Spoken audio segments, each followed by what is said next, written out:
আসসালামু আলাইকুম। সবাই কেমন আছেন? আলহামদুলিল্লাহ আমি ভালো আছি।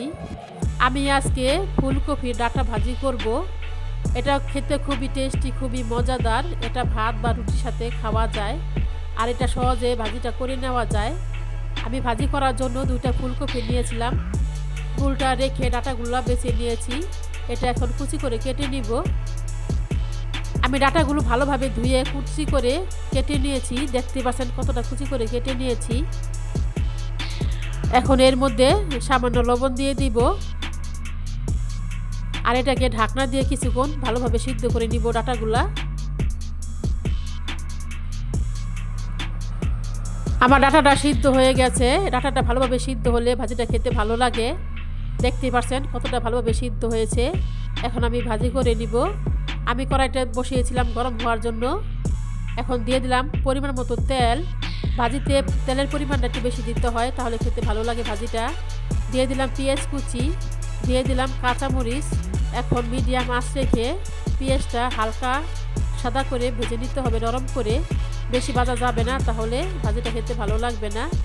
আর ঝালের পরিমাণটা আপনাদের পছন্দ অনুযায়ী দিয়ে দিবেন। আমার ভাজা হয়ে গেছে। এখন এর মধ্যে দিয়ে দিব 2টা আলু কুচি করে কেটে নিয়েছিলাম। দিয়ে দিলাম আলু কুচি। আর এখন দিয়ে দিব ডাঁটাগুলো সিদ্ধ করে রেখেছিলাম, সেই ডাঁটাগুলো দিয়ে দিলাম। এখন দিয়ে দিব সামান্য হলুদ গুঁড়া ভাজিটা কালার হওয়ার জন্য। দিয়ে দিব সামান্য লবণ। আমি আগেই ডাঁটার মধ্যে লবণ দিয়েছিলাম, এই জন্য লবণের পরিমাণটা কম দিতে হবে। এবার দিয়ে দিলাম সামান্য পানি আলুটা সিদ্ধ হওয়ার জন্য। এবার ভালোভাবে নেড়ে চেড়ে মিশিয়ে নিব কিছুক্ষণ।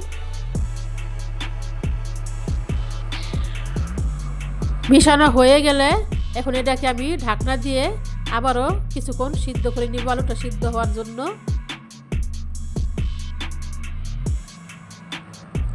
ঢাকনাটা উঠিয়ে নিলাম কিছুক্ষণের পরে। ভাজিটা আমার হয়ে গেছে। দেখতে পাচ্ছেন কত সুন্দর কালার হয়েছে। এটা ভালোভাবে নেড়ে দিতে হবে যাতে নিচেতে লেগে না যায়।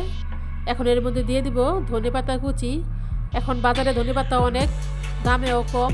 এই ভাজির মধ্যে ধনেপাতা বেশিটা দিলে ভাজিটা খেতে খুবই টেস্ট হয়, খুবই মজা লাগে। এবার আমি ধনেপাতাটা ভালোভাবে মিশিয়ে নিচ্ছি। আমার ভাজিটা করা হয়ে গেছে। আমি এখন এটাকে নামিয়ে নিব। আমার এই ভাজিটা দেখে আপনারা বাসায় একবার ট্রাই করে নেবেন। কেমন হয়েছে কেমন করে জানিয়ে দিবেন। ভালো লাগে একটা লাইক দিয়ে দিবেন, একটা সাবস্ক্রাইব করে দিবেন। আসসালামু আলাইকুম। সবাই ভালো থাকবেন।